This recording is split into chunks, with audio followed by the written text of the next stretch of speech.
Wow, I was early. I blew my own intro. I need to fire me and get someone with a little more broadcasting skills. I've been doing that lately.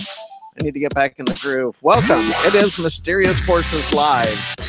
This is a pre-recorded show, but we are broadcasting on Friday, January 18th, 2018. And I'll tell you why you're getting a pre-recorded interview.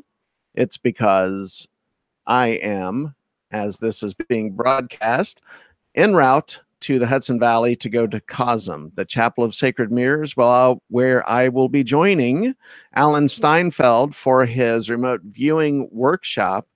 And I'll be at the complex Chapel of Sacred Mirrors, which is Alex and Allison Gray's not just art installation, but it's a facility for events and art exhibit, and it's kind of a physical manifestation of Alex Gray's art, and it's fascinating. So check out COSM, Chapel of Sacred Mirrors. There'll be a lot more on that, and that will be a pre-recorded interview I'll be doing on site. So I'll be coming back. We'll put the footage together and we'll broadcast it at that time.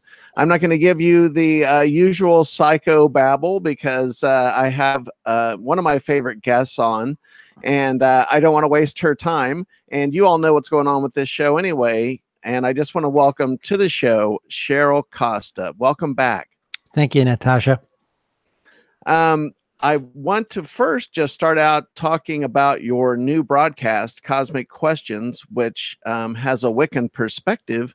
And I was wondering if you'd be willing to give us a rundown of what that's about. Well, okay. We actually started Cosmic Questions back last May, and we did pretty much paranormal, a range of it. And then as we got up around Thanksgiving, we were talking about it. Our production team was talking about it, and we decided that the witch interviews that I did, and I did about 3 or 4 of them, did very well. We had more response, all that sort of thing.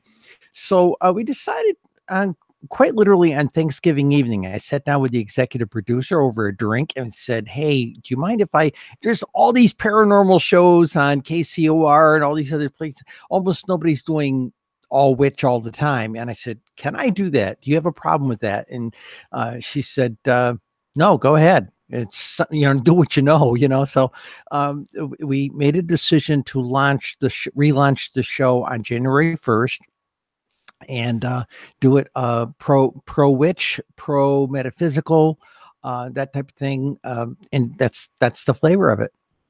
Did you have an internal struggle between the kind of nuts and bolts researcher side of yourself that deals with ufology and then the absolute kind of opposite where you're dealing with more or less just mysticism and paganism when it comes to Wicca, and how that would affect maybe your reputation or how people perceived your UFO work? That was a long conversation my executive producer and I had.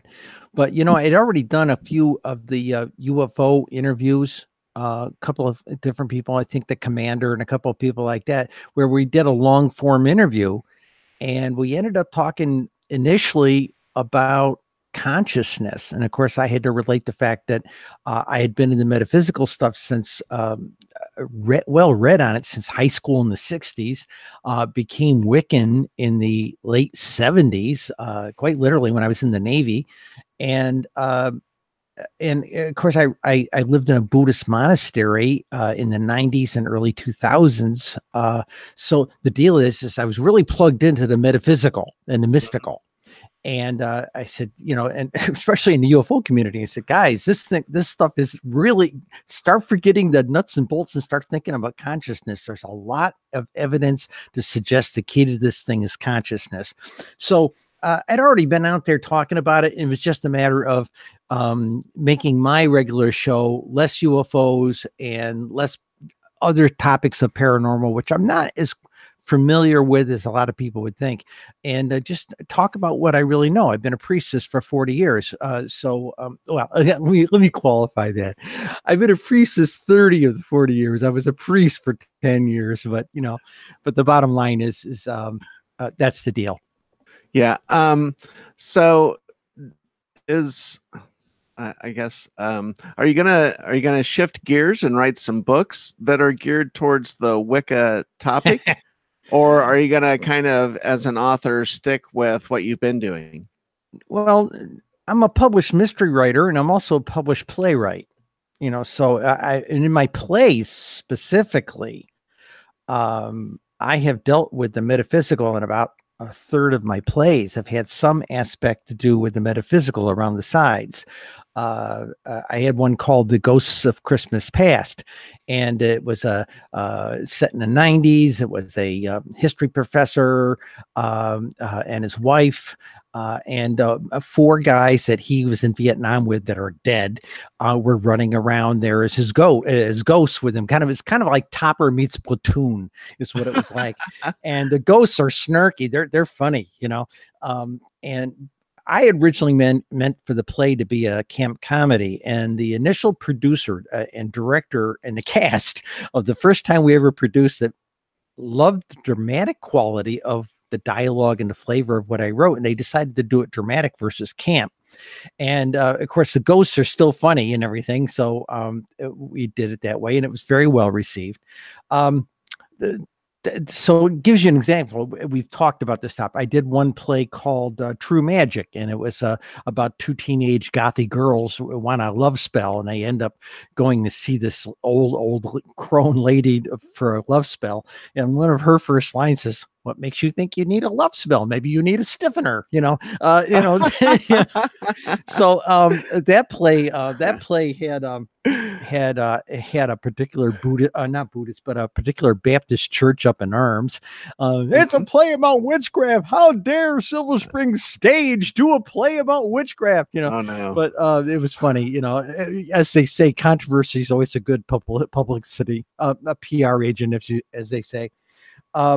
Another one that I did, I wrote a play called The Berdache, and that's probably my best known for the metaphysical. In fact, but the problem was it was about gender blending, gender bending, so to speak. And it literally starts out with this lady on a mountaintop someplace. The first 3-4 minutes of this thing, on a mountaintop someplace, praying to the gods, looking for a vision. And she gets kind of frustrated. Nothing happens, and suddenly wind and flashes and lightning and everything. And she gets a visit from this Native American Kachina that happened to be both boy and girl. And then she's been told to go back and share her story with the priests and priestesses of the white tribe, which turns out she goes back to her Catholic roots. The monks won't take her because she's a girl, and the nuns won't take her because she's a boy. And when it was up on the marquee, the term Berdache, well, it comes from the Persian term bardash, which means submissive kept boy. And the French version, berdache, means a submissive male whore. So needless to say, a lot of French-speaking people called Silver Spring Stage and said, "What are you doing?" But it was a well-received play. It's the one that won the awards. People say, "What's your best play?" I said, "The financially best one, the funniest one, the one that got all the mail, the one that got the awards. Which one?" I got 30 plays out there, and different ones did different things. One's been translated into 5 languages. That was called Princess in Training, and that was about being a trans person. So I've written about this stuff. If you Google me, you'll find this stuff out there. So it was not a big deal for me to come out and say, "Hey, I'm a broom toting, cauldron stirring, goddess worshiping witch. It's perfectly okay. It's my faith." And if the UFO community folks have a problem with it, it's probably the same people who are blocking me now because I happen to be a trans person. So good riddance to them. I don't care. Right. I like the segue. I had kind of a plan in mind for the flow of this conversation. I want to touch on one thing before we get into the trans issue, because that's certainly a place I wanted to go with this show. But it's hard for me to imagine that any of my viewers don't understand Wicca and what it really means, as opposed to the Hollywood stereotype or the cultural stereotype, especially when it comes to conservative Christians. I just wondered if you could maybe give us some bullet points real quick for those who might not be completely familiar, how true Wicca and its true intention differs from that negative stereotype. Okay. Okay. I'm probably the worst person to give a true line in verse true Wicca viewpoint, since I've evolved much past my original Wicca training. So be careful, don't quote me on this, because again, it's been 40 years since I started out with Wicca, but I've had a dozen other teachers from other traditions, including the last 20 years as a Buddhist yogi as well, so Right. I've had a lot of mixing of other stuff into the mix. Sure. We're just going to preface it as your view, that not that Okay. you're any kind of spokeswoman for all of Wicca. Okay. I predominantly tell people it's, while men are involved, witch is a gender neutral term. It's not warlocks, it's witch. Doesn't matter if it's a male practitioner or a female practitioner.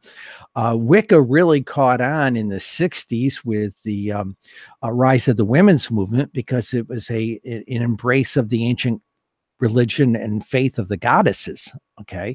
And I explained it to people. In fact, I had a journalist ask me a couple of weeks ago and said, well, do you people believe in God? And I said, yeah, we believe in God. We got them by the bushel, for goodness sakes. I mean, we got all kinds of gods. I got a book over here with 5,500 names of pagan gods from all these different cultures around the world. And that doesn't even count the 33 million that the Hindu have, so we got lots of gods, The wheel of gods. I've always wanted to have like a wheel with gods and goddesses on it. You could spin it and pick one. I think the other aspect that people don't understand is that you see in the movie, and I have a tough time with new people coming, since we've had movies like Harry Potter. We got movies like, let me go back a point. Back in 1991, I produced the first ever regularly scheduled television talk show about witchcraft. It was called Kestrel and Company. We were supposed to do 6 episodes. Okay. That's all. That's as big a contract as Arlington Television would give me. Suddenly, a little 300 or 400 word story went out on the Associated Press about our show. We weren't even on the air yet. We were taping them, putting them in the can. They were supposed to be a summer replacement for this Arlington, Virginia cable system. 300 word story goes out on the internet on the 23rd of May, 1991. A lady comes to my door. At the time, I did not have a telephone because I had just moved, and phone companies were really funny about getting the phone right in there. And she knocked on the door, says, "You don't know me, but I went to high school with Joe so-and-so, and he's the producer down at Arlington 33. You need to call him. Something happened." And I thought the place burnt down or something. So I called him up. I literally took my phone card, walked down to the 7-Eleven 2 blocks away, and called in, And I says, "Joe, what's going on?" He says, "Well, there was a 300 word story out on the Associated Press this afternoon." And I said, "Oh, did we get a little press ink?" He said, "No, Cheryl. CBS and ABC News are sitting in the lobby and they want to talk to the witches." Oh, no. And we were not scheduled to be on the air for another 4 weeks. Literally, we had 8 news organizations a day calling us for 8 weeks solid, 8 to 10. Wow. And the day our show aired, we literally launched the show from Larry King on CNN. Wow, that's crazy. It's nuts. Of course, I'm all there. I'm actually made up. I got a nice dress on. I'm sitting there with Kestrel, and we're the 2 priestesses that are running the show. She's the host. I'm the producer. And 125,000 people called Larry King's show and said, "That's a man in a dress." So. Oh, no. You try hard, but it only goes so well. And of course, I don't disguise my voice. I don't talk like this, honey. Right.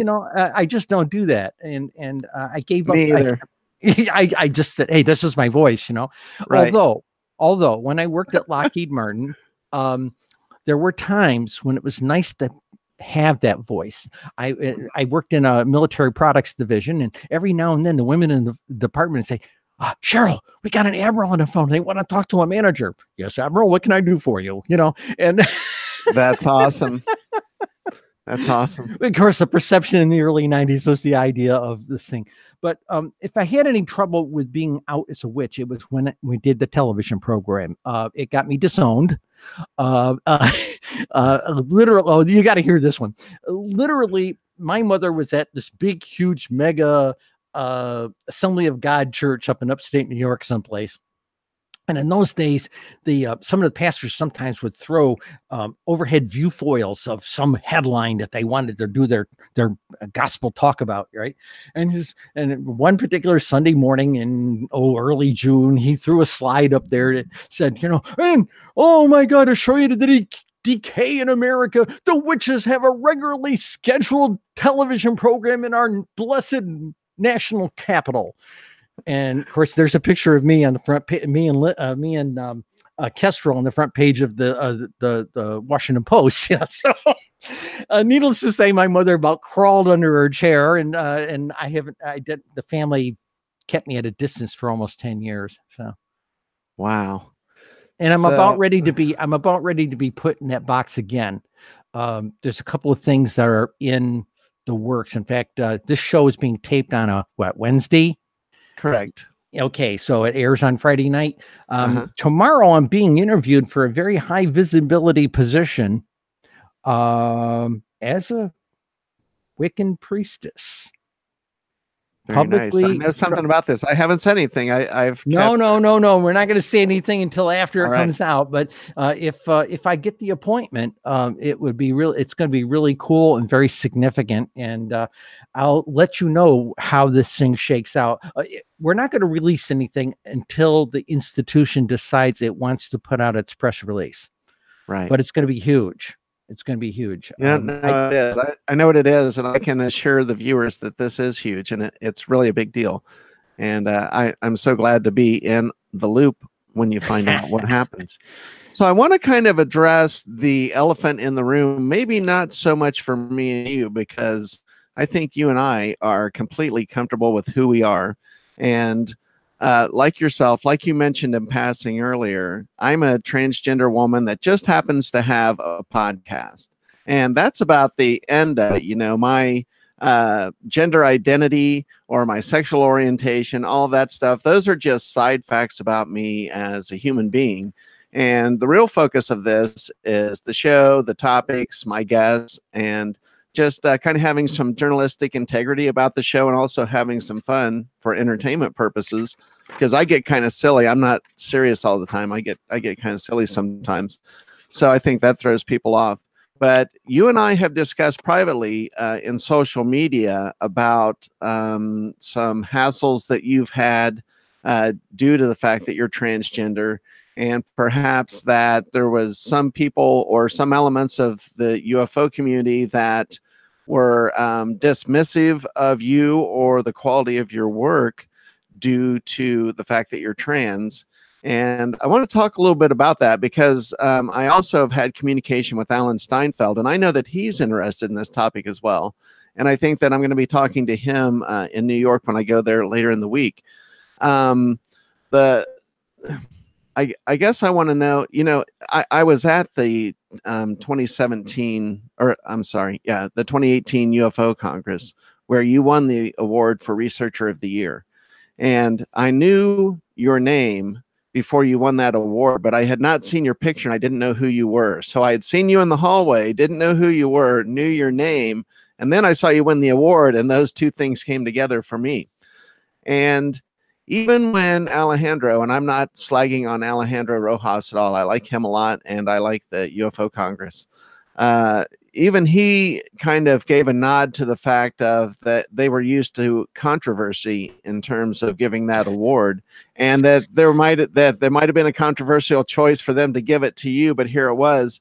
And I'm going to be completely honest. Even on the inside, I was a little bit sad that he even had to mention anything associated with controversy in giving you that award, because I don't think that introduction needed that kind of an asterisk to be attached to you. I think you should have just gotten the award straight up, because there is no controversy in my mind. But I really want to hear from you, your experience and your perceptions of how you think this plays out for you. Well, when I first started writing my column back in 2013 for the Syracuse New Times, and we had probably 8 to 10 other columnists. And it was strange because I expected to be on there for about a month. The editor basically said, it was like that line from The Princess Bride from the Dread Pilot Roberts, "I'll probably kill you in the morning." And my editor said, "I'll probably take you off in about a month." And he invited me over, and he called me up and said, "You need to come over to a meeting on such and such." And I said, "Okay, fine." I figured, well, that's it. It's over with. I published 5 articles, and I walk in the room, and there was a conference meeting, and he had all the columnists there. And I walk in 5 minutes late for the meeting, and he points at me and says, "There's our rock star." And I looked at him and said, "What are you talking about?" He says, "You're drawing more page views than everybody in the place." And that blew me away. Of course, I knew the topic matter would have an interest, and I knew Grandma with her coffee and her cigarette was going to forward my articles about New York State sightings to her grandkids and kids and things like this. And that's exactly what happened. I've got international readership. Who knew that a little dinky weekly paper in upstate New York would give me international readership? I never dreamed about that. I didn't start drawing hostility until I started about a year later. My editor wanted me to start posting my articles on a Facebook page. I didn't have Facebook at the time, and I didn't plan on getting it. And so I established a Facebook page and a separate page for New York, for New York skies. And as I started posting this stuff, I started getting this stuff from some of these, I'm going to call them trolls, on the internet that were in the UFO columns and things, and I'm going, "Oh, you got some kind of strange gender thing going on there. We don't need people like you doing UFO research," And I got a lot of that. And I would get trashy pornographic pictures sent to me of usually gender people in some kind of mid-transition or something like that. Mm-hmm. And I found it very offensive, but I rolled with it because I'd had my share of pushback. These people say to me, "Well, when did you change, Cheryl?" It was this was like a heart attack I had 30 years ago, kind of thing. I didn't have a heart attack, but it's that thing. If somebody knows now that I'm a trans person, he said, "Oh, when did you have your surgery and all that?" 30 years ago. It's it was before you were born, Right. As they say. And that usually shuts people up. I said, "This is old news." In fact, I use the line, "This is old news." Yeah. It's not a big deal. And people say, well, and they try to make a big deal out of it. And I said, look, "Do you know somebody like in your family, grandpa or somebody that's had a quadruple bypass or something?" He said, "Well, yeah." I says, "Is that a big deal?" "Well, no." I said, "Then my deal is not a big deal." Correct. And I've had several. I had one guy at the 2018 UFOs, International UFO Congress, it was 2 days before I got that award.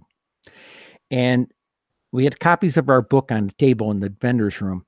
And this guy came up and he looked at the book, looked at both me and Linda, and says, "Did you get some man to check this?" I said, "You mean check the data and confirm it?" "Yes." And he's pounding on the book on the table. And I said, "No, I didn't." And I said, "I didn't need a penis to check my work." Okay. I love that. And he looks at me kind of strange. He says, "Besides, I've got one, and it's home in a jar." It's not, but that's the joke I tell people, You heard that here on Mysterious Forces Live. Let me tell one other little goosey story like this. In the 6 months after my transition, people ask me really strange questions, and I decided to tamper with that. Okay. Mm-hmm. So I had some girlfriends over to the house one day, and what they didn't know was there was this jar in a paper bag up on the shelf in my study. Okay. And they opened up the paper bag to take a peek. I was in taking a shower, and, people nose around, they look in medicine chests, that kind of thing. Uh-huh. And they open it up, and there is what appears to be a hospital grade laboratory jar with a hospital grade label on the thing. Okay. Uh-huh. And it was like a pathology department kind of label. And inside was this huge set of testicles. They were bull testicles. Okay. But I was in the shower and I heard this bloody scream. And I said, "Oh, she found the box," the bag. And I had this happen about 7 or 8 times. People would find that jar up there in my study, sitting on the shelf, being nosy. And so it was just me being a little evil. But okay, problems over the years. I went through the hoops back in the day in my corporation. It was originally I worked for IBM Federal Systems. We eventually were, 96, we were bought by L'Oreal, and then 2 years later bought by Lockheed Martin. So we were all legacy legacy Lockheed Martin, so to speak. And in the IBM days, I was the number 25 trans person in the company. I met the one who was the first one back from the 60s. I met her at an old International Foundation for Gender Education conference. What a lot of people don't know was I was the first program director for the very first conference. Wow. I helped. In fact, they couldn't get a hotel reservation as soon as they found out that the International.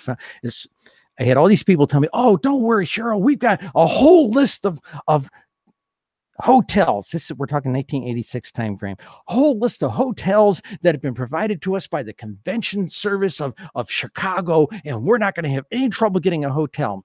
About 3 weeks later, I get a phone call from Marissa Cheryl Lynn, who's passed now, but she was the great grandmother for a lot of us trans persons coming out back in the 80s. And she called me up and says, "Cheryl, oh my God, the hotels are turning us down." And I said, "Well, what's going on?" And she says, "Well, when they hear the International Foundation for Gender Education, they're thinking it's going to be a convention with 400 or 500 guys with suits and double-breasted suits and pipes and beards." I said, "Yeah, and it's going to be 400 guys in dresses." And she said, "That's the problem." I said, "Okay." I had just held my spouse of that era, and I had held a upstate New York conference in Ithaca, New York. We bought out 3 floors of the Ramada Inn and held a conference and a big banquet dinner and all this kind of thing. And they wanted us back because they had a ski fan group in there the same weekend, and they trashed the hotel. And we left all of our dirty, the majority of us left all of our dirty towels all rolled up and folded in our rooms and things. We looked like a Mary Kay convention, and except that a lot of the women were 6 feet tall. But I said, "I think I got some connections." So I called the general manager of that hotel up and told him what the problem was. And I said, "Our parent organization is having trouble launching a national convention. We'd like to be in the Chicago area." An hour later, Marissa and that guy were trading faxes back and forth, contracts and stuff with headquarters, and we were signed for the Ramada O'Hare, which, by the way, had just been remodeled for the Ramada International Convention, and their theme in the hotel, the motif, was the yellow brick road. Could it be any better than that? That's amazing. That's great. And through the course of the year, those of us who were business travelers would show up in our 3-piece boy suits and take care of various aspects of like the catering, and different people had different responsibilities. And as we flew through Chicago, we'd take a longer layover, take a shuttle bus over to the place, handle the business, go back over to the airport and go on about our business. So we were a very well-planned conference. They loved us. I worked with them for security since I worked in the security business, and it was well received. By the end of the conference, they received unsolicited proposals from Hyatt and Hilton, who had originally turned them down cold. Okay. And thereafter, they never had a problem getting a hotel again. Trans community was worth money, and that money talks, as they say. No, exactly. And I've had that attitude, whether it's going into a restaurant or anywhere else. If I encounter a little bit of weird social resistance, or it's hard to describe, sometimes you get looks from people, and if you were to call out every time someone gives you a look and they kind of clock you, or you see judgment, or you see something else, and I even see people laugh at me sometimes, but if you stop, you have to have a thick skin. My first therapist, when all this started, she told me, and literally my therapist told me this, she said, well, if you're transgender, you have to have two sets of balls. She said, first, you have to have a set of balls just for being gay and being in our society at all. And she said, and say, you need a second pair of balls for being transgender, because that's a whole other load of shit that comes on top of it.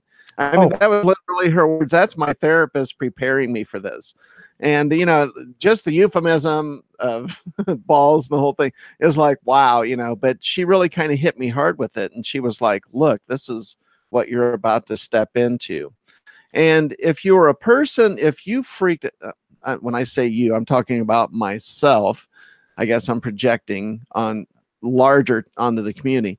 If you freaked out every time someone laughed at you or gave you a weird look, or I've seen people look at me and then whisper to who they're with, and then the person they whisper in their ear, then they look at me and then they laugh together. I've had that several times. When you know, you can just be going about your daily business. You're running to a store to get something, you're getting groceries, you're in a restaurant. It's normal everyday stuff, and you encounter this kind of stuff. And there is some microaggression out there as well. And I don't want to overuse that term, but there's a lot of social noise that comes your way as a trans person. Yeah. And you have to, I think it's incumbent upon us to decide early on whether we're going to let all those little things really get to us and get under our skin, or whether we're going to have some kind of acceptance that there are just people like that out there in the world. And that's part of living in the world. And that you have to just kind of develop a shield against that, because you can't waste your time either getting your feelings hurt or getting offended or getting angry because of it, because then that wastes your time and your energy. Yeah. You have, you know, I myself, I have better things to do. I have a life to live. So if I slow down, if I really stop and take time to let those things get to me, then my life is going to be a living hell on a day-to-day basis. And that's not to say that every once in a while someone doesn't get through those defenses and gets to me. It does happen once in a while. It's usually when I least expect it. It's usually when I'm deeply engaged in another activity, and it's completely unexpected. And then sometimes I have to process that later. And I don't think that's ever going to stop. But I'm wondering if you've had any direct, to your face, in person, anyone discriminate against you, give you a hard time. I know that there's online trolling, that goes without saying, but have you encountered direct resistance to your face from anyone in the UFO community? Okay, now, okay, I dealt with a lot of that back in the change days, back in the late 80s, early 90s time frame. Okay, and people went out of their way to go to somebody in management and accuse me of something. She was talking about this or that, but they reached out to me and say, can you tell us a little bit about this and such, you know, maybe at the water cooler? And if I gave them any kind of an explanation, I was called in on the carpet 2 days later and yelled at. Okay. Even when I went out for my surgery, they had a line of over a dozen people go to executive level management. It says, our company paid for that disgusting surgery. And by that time, upper level management had gotten a thick skin on this. And they said, yeah, and we pay for abortions too, you know? So that shut people up. I had my share of people do a share of what I'm going to call sabotage. After I transitioned, I had a situation where suddenly my opinion didn't account anymore. I was a security engineer, and we had this problem with, oh, Cheryl had that crazy surgery. I guess we can't trust her opinion on anything anymore, you know? And I spent the next 18 months to 2 years reclaiming my position as far as being the go-to guru person for what I did. Mm-hmm. And it took that long. And it wasn't something I just sat back. I had to get in there and quietly but aggressively change the narrative. Okay. Mm-hmm. And I did that to the point where fourth level execs are getting up there in an all hands meeting saying, hey, how come we've got customer service better than we've had in 10 years? And guess who? Cheryl Costa is giving it to us. What is she doing right that we're not doing? You know, and that kind of thing. In 2000, the guy who was this guy, you would have loved this guy. He was 37 years in the Army. Oh no. No, and he was a gunnery sergeant. Great guy, Afro-American guy. And he was made the diversity director for the corporation. And I went into him one day and I said, can I show you half a dozen PowerPoint slides? He said, sure, come on in. So I came in, showed him half a dozen things on my laptop. And I told him the truth. I showed him who I used to be and who I was now. And bluish socks off. Bluish socks off. So gradually, this started around 2001-ish, 2002-ish. And basically, I basically with a nice lesbian lady, we basically established Lockheed Martin's Pride organization.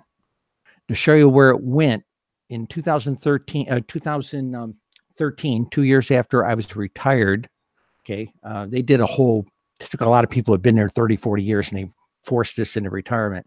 In 2013, the organization was voted the best employee resource group in LGBTQ resource group in the country by Out and Equal. That's a big workplace summit thing. The other thing that happened was just before I was retired, early in 2011, they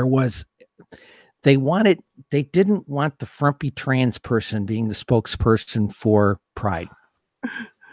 So he ended up with, I decided, okay, I'll let the reins go, because I originally wanted to start Pride for something else. And I'll tell you what that is in a minute. So we handed it over to a guy, nice, clean cut gay guy. It could have been a model in GQ, and he took over, and that's what headquarters wanted, a nice, clean cut gay guy, and right. Instead of a frumpy tranny broad. So, and by the way, I don't think the term tranny is an N-word. I really don't. Okay. So, but, I told him, I said, look, I'm going to go back and work on the original mission for what Pride was supposed to be before HR wanted me to make it into an LGBTQ organization. He said, what's that? I said, I'm going to focus on the trans benefit issue. He's okay. Now, I'd been lecturing for years, from 94 right up until 2003. I had been lecturing twice a year at the University of Maryland at College Park. They had a hugely popular sex ed program there, 300-400 students in a big auditorium kind of thing. And twice a year, the professor there would have me come and talk about gender issues. Okay. Did this for 12 years.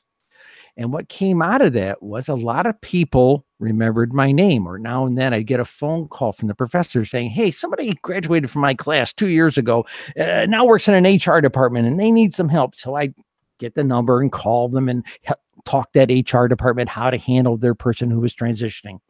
So just before I was retired, a guy from our HR called up and he says to me, Cheryl, I'm told you're a trans person. Yeah. Okay. Old news. Okay. What would you like to know? I'm in HR and I was at this convention. This is 2011 now. There's this convention out in San Francisco. And there was this great talk by these people from X and X company. And they were talking about one of their key executives transitioned on the job and how well they dealt with it and everything. I said, okay, that's great for her. And then they said, we went to them and asked them who got them smart on the topic matter. And they looked back at me and looked at my badge and said, Lockheed Martin, you work for Lockheed Martin? And the guy says, yeah, I do. He said, well, she works for you, and I heard her talk at Maryland University, So the guy calls me up. He says, how are we doing with the trans persons in the company? And I said, we've lost 85% of them in the last 3 years. Now, if any other minority group in this company were to exit on that scale, don't you think alarm bells would be going off in the diversity office? And he said, oh my God, yes, it would. And I said, well, that's what we got right now. I said, I can barely find, there's 3 of us left. And there was upwards of 15 or 18 of us. Wow. And so he said, but why? I said, tell you what, get a teleconference, get the VP of HR in here and we'll talk.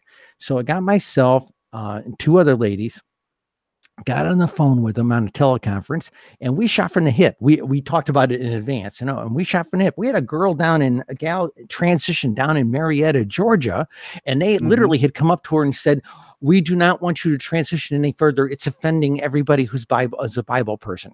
Oh my God. You have to stop what you're doing. Ugh. And when she blurted that out, this HR president about had a heart attack, and and we said, okay, you've got this draconian thing in the medical rules about nothing to support this kind of surgery. I said it was customary 35, 40 years ago. But I said, this is 2011, guys. Major cities are including trans persons and their medical needs into their medical benefits. It's not a big deal. And I said, if you're supposed to be they like to brag that they were the principal employer of choice. And I said, you're certainly turning off a lot of brilliant people. Mm-hmm. And so I got retired out a couple months later. A week after I was out, the chief corporate counsel dropped me an email, and she says, Cheryl, you did it. And in the note, it says, we just instituted company-wide benefits for trans persons in the company in all respects because it was considered equal pay. Wow. When you think about it. And so that was my good deed for the life. And but have I had people come up to me? Okay, the original question, especially in the last few years, like UFO community. Yeah, I'll go to the UFO conference. I'm scheduled into 8 of them this year. Okay. And they want the speakers to go and hang out with people in the lobbies and shake hands and not just sit in the vendor suite and things like this. I will, but there are going to be people who keep me at arm's length. At that 2018 IUFOC, the International UFO Conference, I had several guys who were much bigger than me in weight and size corner me by a drinking fountain, sort of push me into the alcove where the drinking fountains were, and threaten me. Really? I had about 4 incidences of that. What did they say? Well, things to the effect that, oh, we don't need people like you out here doing UFOlogy research and things like that. We don't need you around here doing this stuff and spouting your stuff. You're an abomination. I had that kind of language that pushed at me. And I was in Arizona. I wasn't about to punch the guy out because I would have been arrested. And it's not very good to be overtraining to get arrested in Arizona. Right. So that's where I'm at. So yeah, trust me. Okay. I just laid low and just let him get it all off his chest and let it go at that. These guys, I hope they all had a heart seizure when I won a researcher of the year 2 days later, Wow. So, but yeah, I've had that kind of stuff pushed at me. There's some people who just don't want to get past the voice. I've had a couple of radio programs after they had me on once. The host one, they had me back, and the general manager or the program director of that.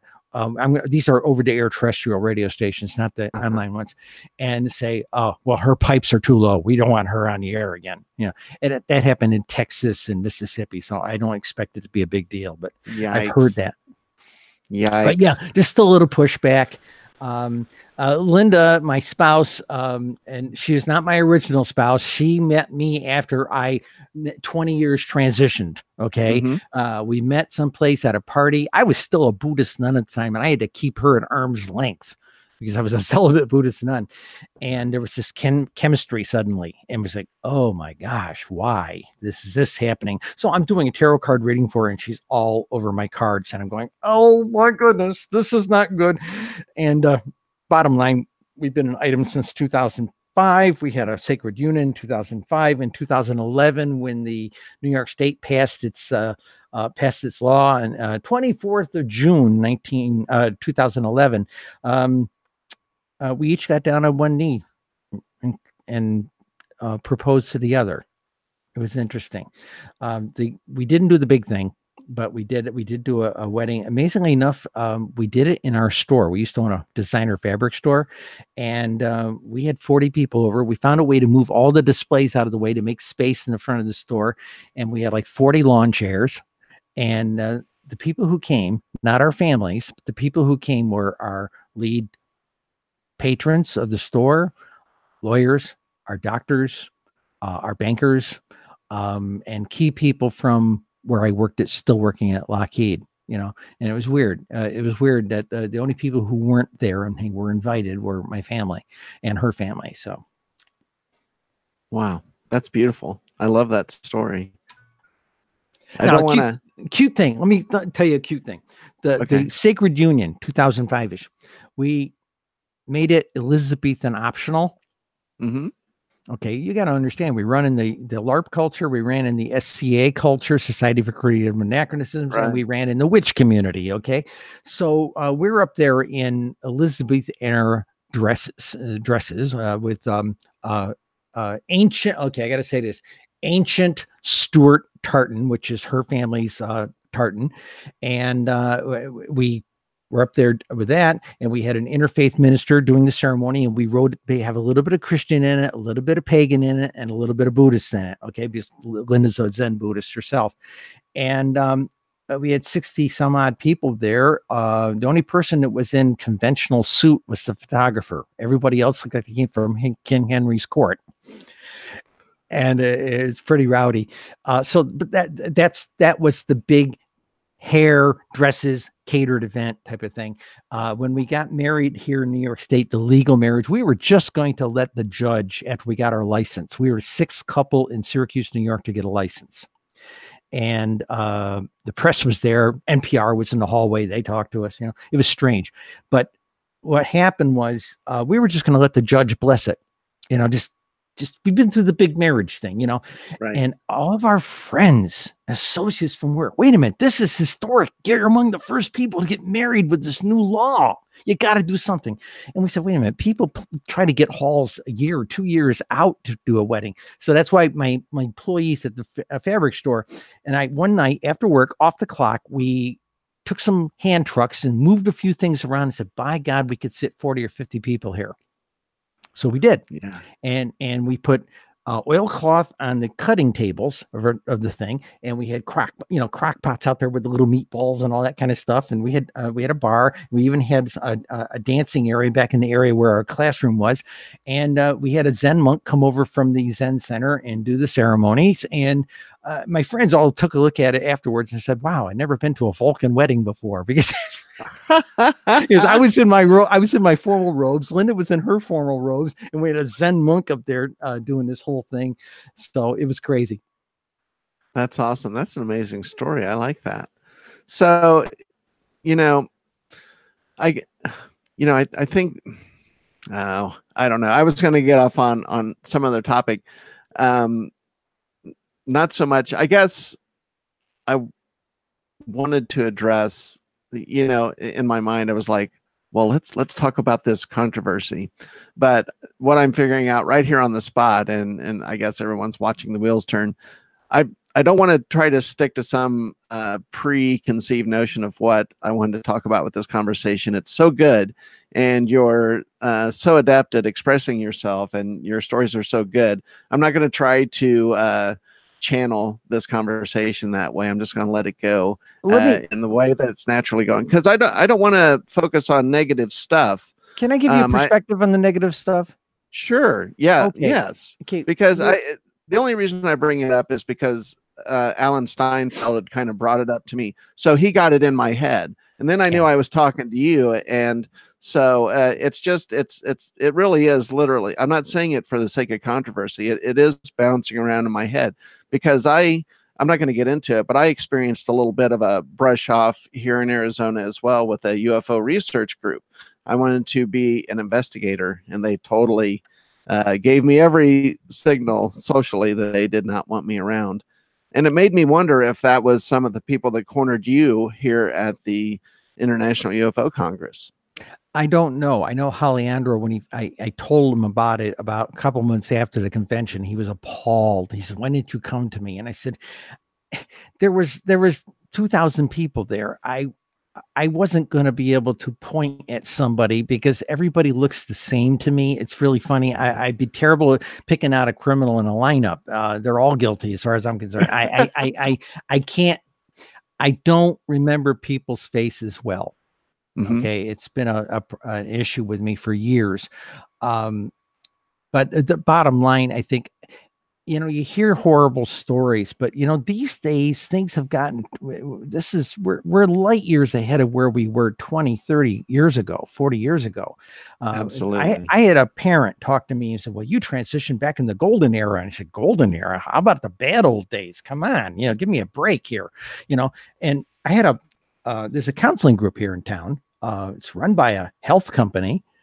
And I had a lady come up to me about 2014-ish time frame, came up to me and said, I know who you are. And I was presenting at the college I was finishing up my bachelor's degree with. I didn't finish my bachelor's degree till late 2014. I got my degree in February 15.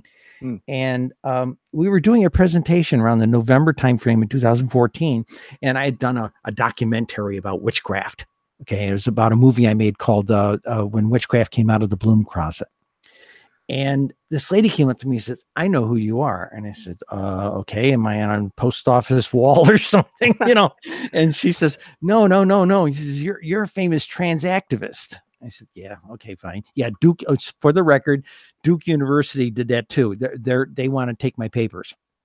Okay. In fact, I'm supposed to talk down at Duke University in March, but nobody's gotten together with me for travel arrangements. So I'm not sure if that's going to go.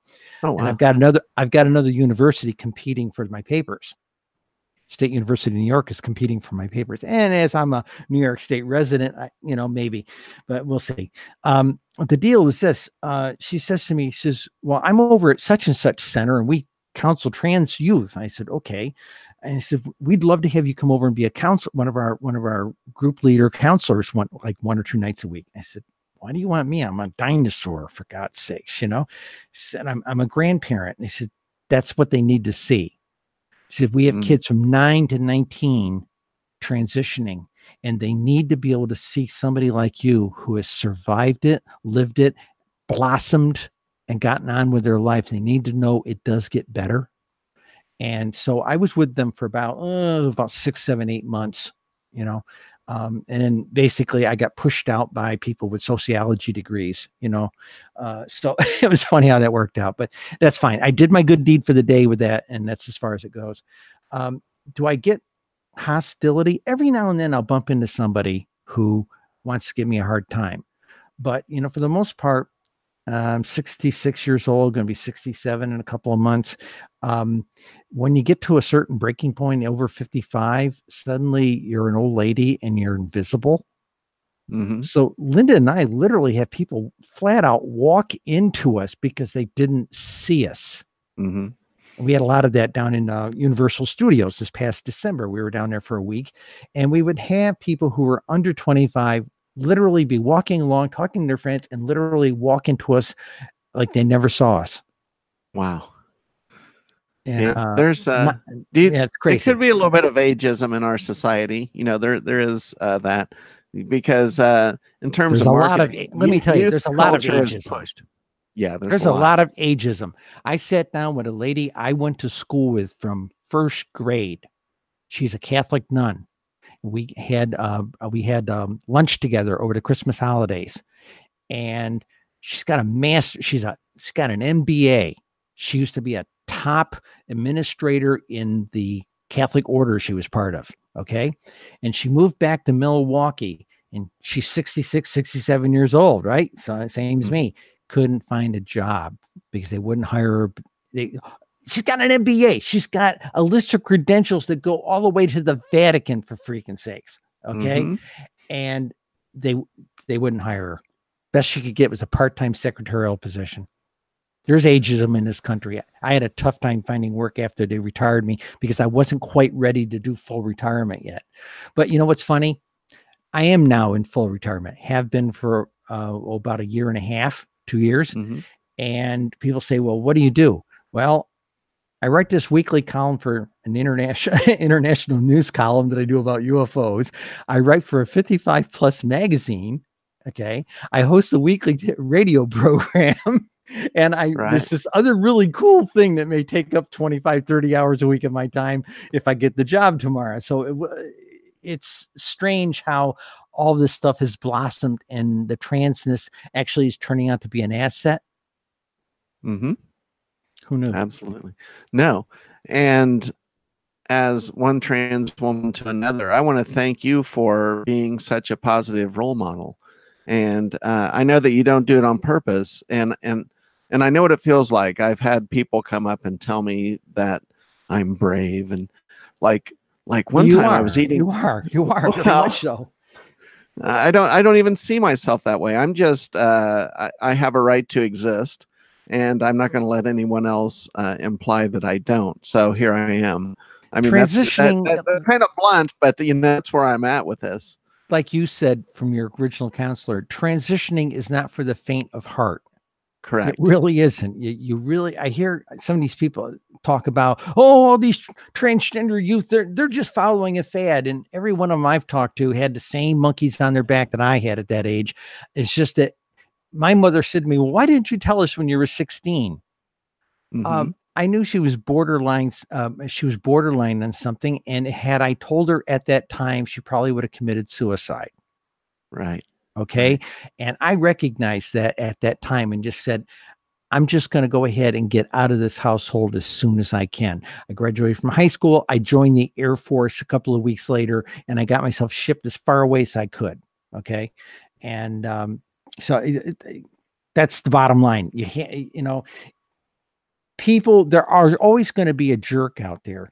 But you know something? I run into more jerks that bark at me because I'm an old lady, and oh, you're some dumb old lady, you know. Hey, thank you. You know, Right. Right. Exactly. You've earned that. And I'm not going to riff on this too much, but I have a quick story, and I'm saying this for the viewers. I don't have a personal need to tell this story, but because we touched on these topics and my experience in Southern California, and that's where I transitioned, which is one of the better places to be if you're going to transition. I participated in a study that UCLA did, and they called us all in to LA, and they paid us to participate, and they recorded us, but it was audio only. And it was highly structured. It was it was a psychology thing, but there were PhDs in the room and other researchers. And I very much felt like a lab rat, the kinds of questions that they asked. But I also saw the dichotomy between I was and people can take this however they want. I can only tell my experience. I found a schism in the community because I was associating with a lot of other trans women and trans men as friends who had jobs and careers and were kind of transitioning like yourself while at work, while having these higher end professional careers. And then on the other side of that were the girls who were out there turning tricks, getting into substance abuse problems, and living their life kind of in clubs and bars, and living kind of an impoverished life, and with a lot of addiction and a lot of promiscuity. And I'm not a prude. I'm not slut shaming in that sense, but I mean, a lot of unhealthy behaviors. And so here I was, I had, one foot in this world of respectability and being a quote unquote productive member of society, right? And then these other people who were just filled with all of these issues, who being transgender just kind of ate them up, and they couldn't get past it, and they couldn't find work, and it was a real struggle for them. And here we were, and there were, and both of these camps were represented in this study group. So you had one set of answers coming from those of us who, and maybe that's privilege. And I will say this, and the women who were struggling, the trans women that were struggling, were predominantly trans women of color who have the toughest time of all this. And I want to acknowledge that. But they were struggling. And then there were those of us who had the privilege of not being in such a bad place socioeconomically. And that schism, it exists, it's out there. But unfortunately, the television shows and movies, they want the transgender hooker, they want the transgender murderer, they want the transgender drug user as the trope in all of this entertainment. And it's hard to find any transgender representation in media that shows positive implications, shows a person that's productive, that's healthy. And that's why I wanted to thank you, because here you are doing your work. You've written this book, you've won an award, you're doing all these things, you're accomplished. And I know what this position is that you're interviewing for, and that's a very high status position, and it's great. And I just really want to thank you personally from my heart as a transgender woman for being out there and doing this good work and representing the community in such a positive way. You are a strong, positive role model. And beyond that, you're just one hell of a ufologist. The book that you put together is incredible. I bought 2 copies of that. I gave 2 copies of that away as Christmas gifts this past Christmas. And you and your wife wrote one of the most important books for ufology that's ever going to exist because of the data that you collected and collated in that. So Linda, one thing someone you should have on the show in the future is Linda, because she was actually the brains behind the book. I did a lot of the heavy lifting with the crunching and everything, but she defined what the book was going to be, how we were going to put it together. There weren't going to be any cute aliens on the cover. She wanted it to look like a government report, that type of thing. What you've said, thank you. You humble me. The one thing I guess I gotta, people talk to me all the time. Wow, yeah, about the image. Why you got RuPaul out there doing the drag show? You guys are being represented. And I said, no, you're not. No, we're not. Okay. And it's the same thing you said. Okay. And we're going to change that very shortly. I'm under contract right now for a major UFO show. 6 networks are, and my last conversation with the producer a week before Christmas was 6 networks were competing for it, with a 7th network who wanted to buy the international rights no matter who got it. Wow. Okay. And the whole thing, Linda and I were both signed as consultants because we're the people with the data, and we have crunched it all. We can tell people, we can tell you stuff MUFON and National UFO Reporting Center cannot tell you, because we've been analyzing data for 3-4 years now. And we know things that nobody else knows. And in some cases, nobody wants to hear from me because, we don't want to hear about that. Well, I'm sorry, it's the science. And that's what ufology has been complaining about for a long time. Oh, we want science. But suddenly the strange Martian shows up and gives you this, the tranny lady, and they don't want to hear about it. In fact, that one of my spouses, my current spouse, has literally made the comment, what's wrong with your wife? Well, she's not from around here, but the bottom line is, there's a television program in the works, series about UFOs, and it's probably going to be on a network that well. And I can't tell you which ones, because I'm not sure who's bought the thing at this point. But it's been in the motion now for about 6 months. I have supplied a lot of information, and I was up front with the producer. I said, please understand. I said, I'm a trans lady, and I don't know if maybe some of these networks are going to have a problem with that. But right now, Linda and I are the go-to people for data, for statistics. So, and he said, I don't see a problem. He said, do you have any other requirements? I said, yeah, hair and makeup. That's nice. You feed me, fly me to wherever you want me to be, and hair and makeup when I get there. Because I said, I lived in a monastery, and you can take the nun out of the monastery, but you can't take the monastery out of the girl. And I'm not that high maintenance lady I used to be, so. I know I'm the same way. I think I flummox some of my marketing people because I don't try to adhere to traditional standards of female beauty all the time. Sometimes I do, and sometimes I don't. And sometimes I'm pretty frumpy and kind of goofy looking, and I think they get exasperated. But I love them. I love pursuing X. So to wrap this up, I'm going to bring this all home, and I'm going to ask you one grand question, and then we'll wrap it up. And this has been a fascinating interview, by the way. I think this is one of the best that I've ever had for the show. How is there any connection between you being a Wiccan and that being your faith, and then your discovery over time within yourself, your identity as a transgender woman? How does your identity as a transgender woman tie in with your faith in Wicca, and how do those two things complement each other? Okay. there's a line from The Charge of the Goddess. As a symbol of our freedom, we will be naked in our rights. Now, we're not talking about physical nakedness here. We're talking about being open and out, at least in Sacred Circle. We are who we are. Okay.